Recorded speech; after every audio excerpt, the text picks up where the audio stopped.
Hi, this is a podcast about Catholic things. I'm Eric Engel, here with Dan Engel. Hi.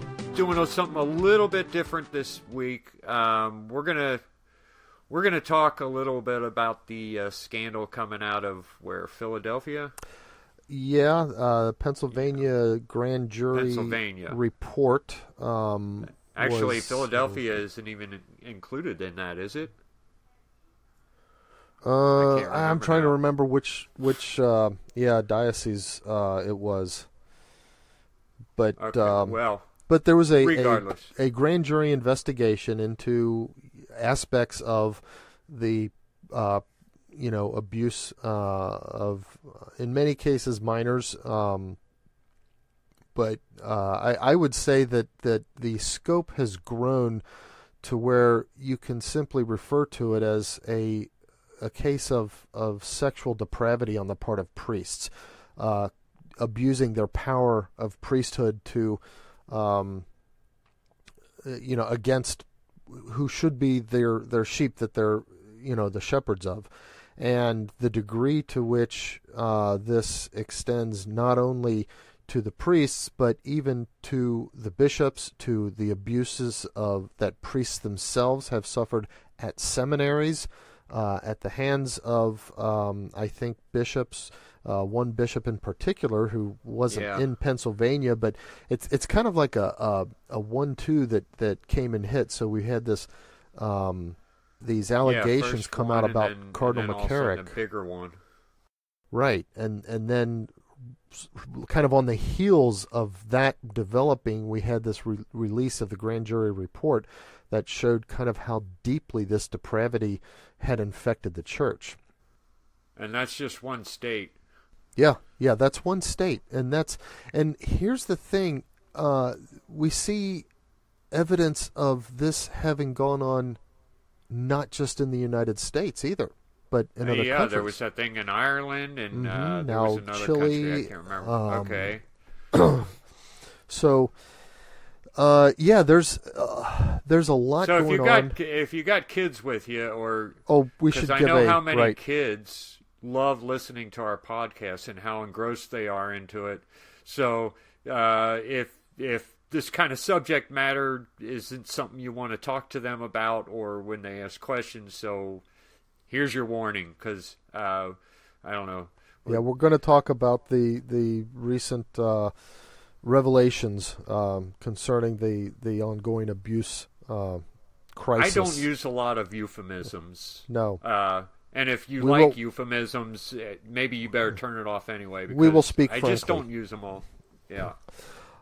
So, by the way, when you remix this, maybe you want to put that part at the beginning. Well, we haven't said anything yet. Well, that's true. Okay. So one of the things, there's a little bit of interesting history that we can show here. This was supposed to have been addressed way back in 2002, when there was a report that came out that identified the scope of the abuse and those who were involved in it and so forth, and the nature of the abuse. And then that report was used by a panel of bishops and lay people, I think, working together to come out with this Dallas, I forget what exactly it's called, but basically a Dallas accord or proposal or something like that in 2002. It was a protocol that the bishops were going to enact within their diocese to ensure that this kind of stuff didn't happen anymore. Now, the interesting thing, it's not really interesting, but the unfortunate thing is that both the reading of the data and the report, the protocol that came out of that, treated the wrong problem. Here's the thing. We got to be very careful here, because to somebody who was abused, you never want to say that's not a problem. To somebody who was abused and who suffered at the hands of who should have been the most trustworthy person to them, that's really the problem. That abuse that fills their life, and I can understand that. I can't imagine what it's like, but I know that that's never going to not be the problem for them, and I get that. But at the same time, institutionally, it would be incorrect to say that the abuse is the problem, because institutionally, the abuse is actually a symptom of the real problem. And the real problem is a atmosphere of permissiveness that had invaded parts of the church, not even necessarily widespread, even though it feels that way, and I can explain that in a little bit, but an atmosphere of permissiveness regarding sexual deviancy within the church, including and foremostly homosexuality. Yeah, I mean, I remember as we were kids, and this is 20 years ago, our mom, knowing young men who were becoming priests or trying to become priests, who complained about the number of gays in the seminaries. Yeah. I mean, this goes back forever. And even before it, and in fact, it's kind of interesting. I remember our mom having a book that was a kind of a research documentary book. It was called The Homosexual Network, and it. I remember seeing that book. You remember seeing it? Kind of a thick book. I never read it either, but Mom had referred to it in conversations with me, and it sort of put together the case for kind of exposing a deliberate, widespread, intentional movement among a homosexual community to invade various key parts of culture. And one specific aspect of that was a specific intention to invade the seminaries and the structure of the church. Now, this is activity that was not going on in the 70s. This is activity that was going on back in the 40s, perhaps. I like I said, I didn't read the book, so I didn't know. But here's the thing. Here's the book making this accusation, and whether you want to say on its face it was true or not, whether you want to fault the research or not, but then we have now today discovered a set of activities during the 70s, 80s, tapering off in the 90s of the church that exactly correlates with what would happen if this book's accusations had been true. So it's and I'm putting it out there that it's not even necessarily that it was just kind of some kind of accidental thing that a lot of homosexual men ended up in the priesthood. No, there's good reason to think that there was something deliberate. And here's the thing that everybody needs to understand, especially the leaders of the church, if they really want to address the problem, is that even if it wasn't deliberate in a human organizational sense, it was deliberate in a demonic, satanic sense. Yeah. This was Satan attacking the church, and this was a plan that started not in the 70s or the 60s when the abuse started to happen, but in the 20s, 30s, and 40s as the men who would allow this atmosphere of sexual permissiveness or permissiveness towards sexual deviancy to infect the church. It's the way he rolls. Yeah. I mean, we've got this, we've set up in the church this group, and we're going to hold them to these certain standards, and they're going to live this certain lifestyle to where they're not going to be married, so that sex is not a part of their life. He's not just going to end that, he's going to pervert it. Right. And change it and make it warp into something it was never supposed to be.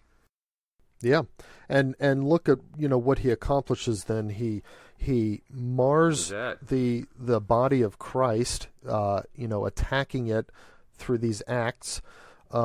He causes so many people to lose their faith, and to lose faith in the church. So, but there's an aspect to this also in which,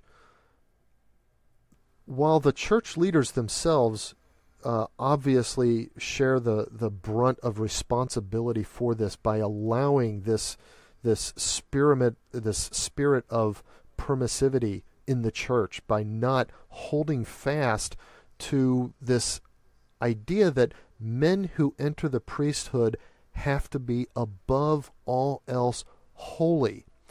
The priesthood is not a path to holiness for men. If it's seen that way, this is exactly the kind of thing you're going to get. You have to screen at the front. It has to be the men who are called to the priesthood are holy and have already accepted God's graces to help them in their holiness, and those are the men we want in the priesthood, even if we have fewer priests. We need holier priests, and that one aspect of that the church has simply fallen down on the job, that the hierarchy who is responsible for allowing the screening of priests to happen the way it has happened, they've just shown such utter irresponsibility in this matter, is men who are capable of, first of all, chastity and keeping their sexual desires where they belong, but also men who are not even subject to deviant sexual desires. And there's if that's a big temptation for right. you, maybe priesthood is not the best place for you. But I think we at least owe it to. We can't make this podcast a discussion about homosexuality, period. No. But we at least have to talk a little bit about the fact that when we talk about homosexuality, there are two ways of looking at that. Number one, it is people who are attracted to the same sex. And then there's the other way of looking at it where people are having sex with people of the same sex. Right. And those are two different things. And the church has no teaching on whether or not attraction to someone of the same sex is right or wrong morally. Well, let's be clear. The church does not have a moral condemnation of the desire or the attraction itself. However, right. It's because the person doesn't necessarily choose it. However, the church does teach, as part of its teaching on humanity, on human nature, on part of a Christian anthropology, that such a desire is in itself disordered. It's contrary to the nature of man. The desire is? Yes, the desire is disordered because it's contrary to our nature. Okay, disordered. But there's a difference between disordered and sinful. It's a disordered desire. To give into that desire is sinful. Now, to give into the natural desire, the well-ordered desire, in an inappropriate context is also sinful. Right. Fornication is sinful regardless of whether it's homosexual or heterosexual. But in this case, we've got, in terms of looking at the holiness of men, you've got to look at men who really have their sexuality in line, that they find it. You want men who find it easy to remain chaste, but you also want men that, regardless of the chastity, you really, and the church has this explicitly, even in canon law, I think, as part of its rules for candidacy for priesthood, that men who have the disordered desire of sexual attraction to other men are not to be permitted in the priesthood. So it's not like this is a new thing for the church, that nobody's ever considered this. The church has already considered this. The church has already put the wisdom of the ages into this kind of guidance, and bishops who were charged with setting up the appropriate systems and processes for screening priests had this air of permissiveness about sexual deviancy. And here we don't just mean homosexuality, but the thing is, if you're going to admit one kind of deviancy, well, guess what? Evil protects evil. I mean, that's why we find why, just a few high-level church officials who are subject to this same deviancy can create an entire culture that allows it to go on at the lower levels, where bishops are just moving priests around. Even the bishops who weren't subject to that same deviancy, because they don't want to be boat rockers, and there's this collegiality among bishops, which is normally a good thing, they just go with the flow and have been moving priests around. That seems to be what happened. Yeah. So it's, the real lesson is, the real problem is this permissiveness about sexual deviancy in the church. But there's an indictment on our culture that is to be made here too, outside of the church. And perhaps 50 years ago or 40 years ago or even 20 years ago, this indictment would have been a little bit less true. But today it's absolutely true, and it's a hypocrisy of modern culture towards the church when it comes to this, and I'm going to explain that here by specific example. Maybe. Go ahead. Okay, no, go ahead. I'll see if what I was going to say is the same thing. Okay. Yeah. So in Indianapolis, we have a high school, Roncalli High School. It's a Catholic high school. And they have a guidance counselor who has worked for the high school for, 15 years or something like that. It recently came to light that she's married to another woman, and so the school has placed her on administrative suspension and asked her to either resign or dissolve her marriage, because as a Catholic high school whose mission is to teach and to propagate the Catholic faith and to raise young men and women in the Catholic faith, part of their requirements of employment for all their employees is to live a life that is consistent with Catholic teaching. Now, every employee of the school has agreed to this and has signed, their employment agreements accordingly that includes this. So this woman has been lying for all this time about the way she's living. She's basically violated the terms of her employment contract, and so now she's being called to task for it. But kind of encouraged by our modern atmosphere of, again, permissiveness towards sexual deviancy, she is saying no, she's not going to resign, she's going to fight it, and no, she's not going to dissolve her marriage, and that she thinks that the right thing for her to do is to be an agent for change and all that gobbledygook that people use. But here's where the culture's hypocrisy comes into play.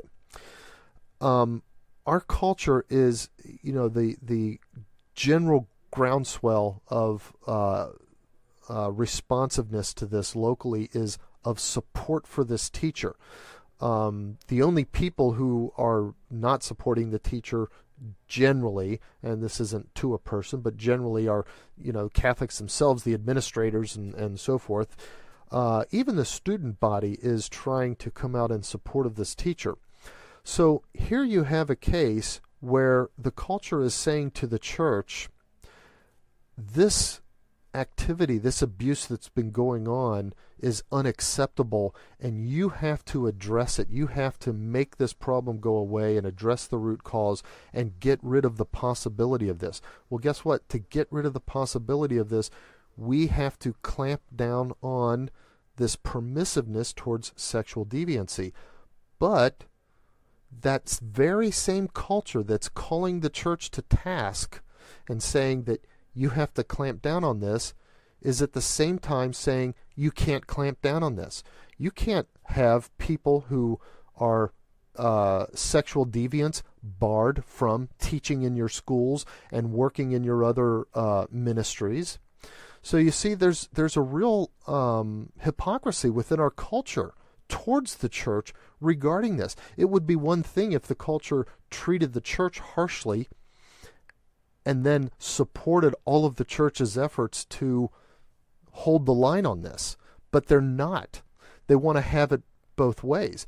And here's the interesting thing, and this goes back to an indictment of the bishops.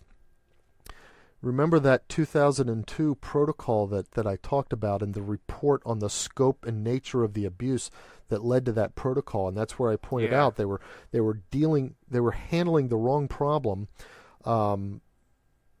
by making the abuse the problem, and specifically making abuse of children the problem. Now, it is a problem. I don't want anybody to hear me say otherwise, but the report itself clearly showed by the numbers that overwhelmingly this was an issue of homosexual activity by homosexual priests. It wasn't just that, oh, this was a part of it. It was the majority of it. But those who interpreted the report for the bishops, and the bishops knowing the data going along with this, twisted themselves into every kind of knot of vocabulary and logic to try to gerrymander the definition of homosexuality versus other kinds of deviancy, to try to carve out all the examples within the report as not being an example of homosexual behavior, so that they could not say we have a problem of homosexuality in the priesthood, so that homosexuality would not be indicted as part of the problem.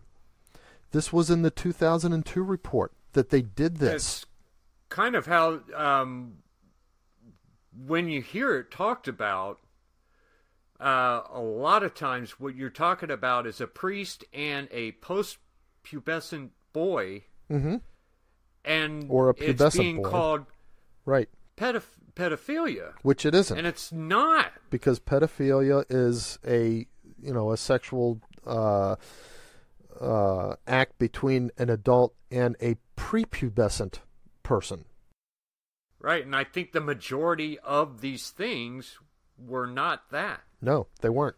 They were that sometimes, and that's an obvious problem. But right. That's not the part. That's not a big part of the problem. That's just one more deviancy. Right. And that's the thing that it's the most harmful one, I guess. It's right. It's the most harmful in its effects, per individual act, but the broad majority of the deviancy was that of homosexuality, and it's the permissiveness of any deviancy whatsoever that is the problem. Because, like I said, evil begets evil, evil protects evil. So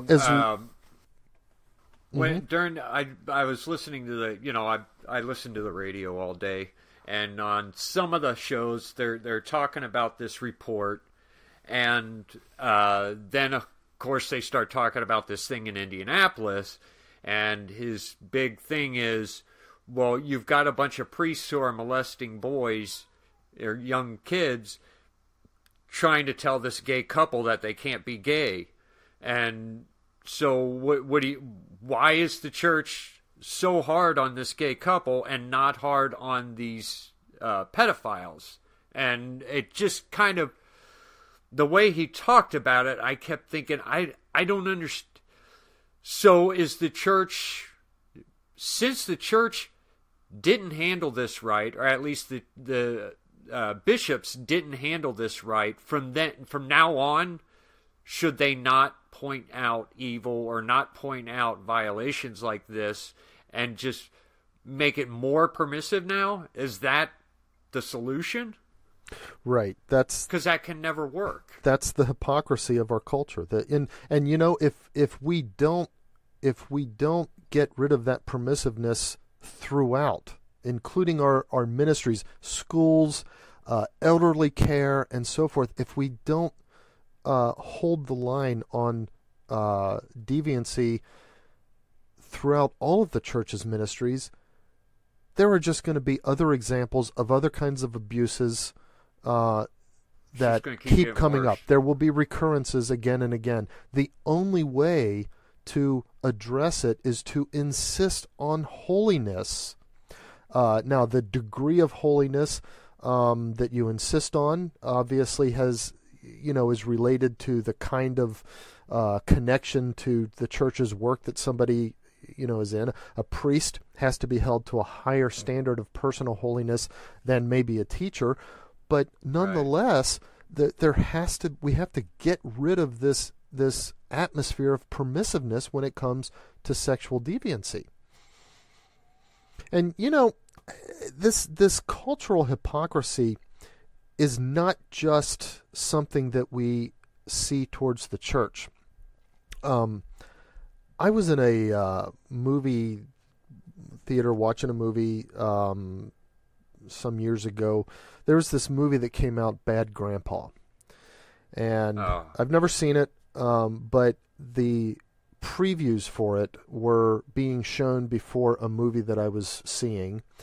And in this preview, this grandpa, takes his grandson, this kid, I don't know, he's maybe 7, 8, somewhere around there, right? I mean, little boy. Yeah. Kind of a pudgy little boy. And they go and just do all these kind of shock value antics. I don't know, kicking over wheelchairs or stealing hot dogs. I don't know, whatever. Yeah. They go these kind of stupid things. But one of the things they do is they go and join a. He enters the boy, gets him to dress up in a dress and that kind of stuff, and enter a beauty contest. The little girls' beauty contest. Which maybe part of the intention is to make fun of that, which you can have your own opinions about that. But the boy enters this beauty contest and starts doing this little, as part of his performance. They all have to do this little dance to a song of some kind, and he's doing this thing, and then like the music stops, and then you hear like a record scratch kind of thing, and then it goes into this song. I don't know, I don't remember the song or even know if I recognized it, but basically he goes into this thing like he's this pole dancer at a strip bar kind of thing. He's basically doing a strip tease and strips down to a bra and panties kind of thing, and he's even doing the thing where how women will simulate having sex with the pole, and he's doing this thing and kind of doing that. And I thought that was supposed to be a family movie. I didn't watch it. No, don't watch it with your family. Bad Grandpa. No, I'm not going to watch it at all. No. I thought it looked stupid from the start, but... Yeah, but here's the thing. The people in the audience around me were laughing at this. Now, we have a culture that presumes, on one hand, to want to, and I say presumes because it's this that makes me think we're not serious about it, that our pop culture is not serious about this, wants to protect children from sexual abuse. I mean, we put up laws about statutory rape and stuff like that, right? And then we laugh at little children being made on film to simulate sexual acts. Children who are of no age where they have any business even knowing about sexual acts. And we Yeah, laugh at it's- that. We laugh at that. And you're like a fuddy-duddy if you don't think that's funny. There's something wrong with you if you think that's disgusting. Right.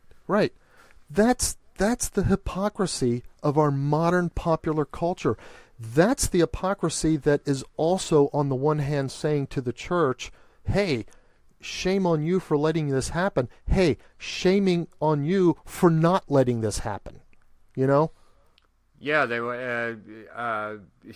look how terrible this is that you let this happen, but don't dare condemn someone. Right. It's insane. So that's I think that's about my take on the situation as it is. I mean, I pray that it doesn't, at this point, how much worse can it get? You've got bishops not just moving priests around, but actually involved in the depravity now. One of them who even, was elevated to the College of Cardinals. How much worse can it get in terms of revelations? It's just kind of, surely there will be more you sit revelations. There and hold your but breath the whole time, because it's not going to stop. But there are a couple things that I'd point out. Number one, there was a lot of scandals like 10 years ago that we all talked about, and there was some here in Cincinnati, right? And supposedly they are dealing with it, which they obviously didn't, because this is still happening in the seminaries, and it's still a problem in the seminaries. And I talked to a guy who was a priest who was in a seminary 5 years ago, and it was and still it is happening. a problem. Yeah. And I know that some seminarians, I remember hearing on one of the Catholic radio shows, talked about the fact that they felt pressured to pretend to be gay. Oh, really? In order to get through their studies. Wow. But the thing is that this thing that came, this latest scandal is not necessarily a latest scandal. Mm-hmm. It is the same scandal. It's the same scandal again and again and again, and I think that shows the. But a lot of it isn't even again. A lot of it's going back to the the same people that were involved. We're talking about things that happened in the 50s and 60s. Right. No, and when I say again, I mean it's being reported again and again and again. It's as if it's new. But we all knew about this. Right. And they're still not doing anything about it. Yeah. I mean, and some will point to the 2002 protocol and say, "See, we did some." Okay, but first of all, that refused to address the problem, and as we've discussed, and second of all, I think the part of that what is so disheartening for me is to see how successful Satan was at setting this up, that it's going to keep coming back, and even though it's the same acts that were performed, in the 60s, 70s, some of in the 80s even though it's the same acts by the same priests with the same victims and the same bishops involved, it seems to keep coming back around and being a fresh crisis and pulling more people away from the faith again and again. Yeah, and it's really embedded deep. Yeah. It's like the church, the body of the church is just saturated with it, and you're left scratching your head wondering, how's this ever going to end? It's almost like we need a multi-generational, kind of like almost a Dark Ages style purge, even if it gets to the point of hardly any priests, of like for multiple generations even going overboard on the level of looking at personal holiness, almost to the point where where you're looking like for God to appoint people like he appointed David. Like 40 years in the desert, maybe. Yeah, that kind of stuff. Looking for that kind of stuff from priests before we allow them to become priests. Obviously the church isn't going to do that, but it's almost like it's going to take even like several generations of whatever changes are made before finally we say, okay, the church has been purged. Maybe, but it's a problem in history that not nearly as bad as a problem, but it was a big problem of greed in the church in like the 1200s.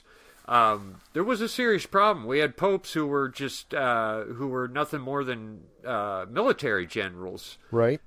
Taking people's land and it was all throughout the church. There was a lot of greed, right? And people normally look for a pope or one of the church leaders to take care of this problem, but it wasn't one of them. It was someone like St. Francis of Assisi to bring about this huge movement and to really purge the church the way it needed to be done. And maybe it wasn't done in the hierarchy, but the body of the church was changed by him. Right. And greed was all but defeated within the body of the church. Mm-hmm. And it could be something similar, right? That happens in this case. Something that that so successfully transforms us culturally that the priesthood is then flooded with the right kind of holy men that we need. Yeah.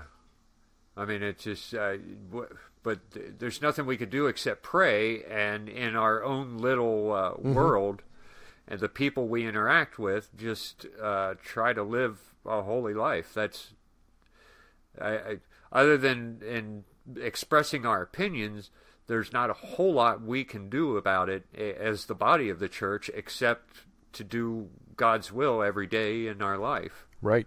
We're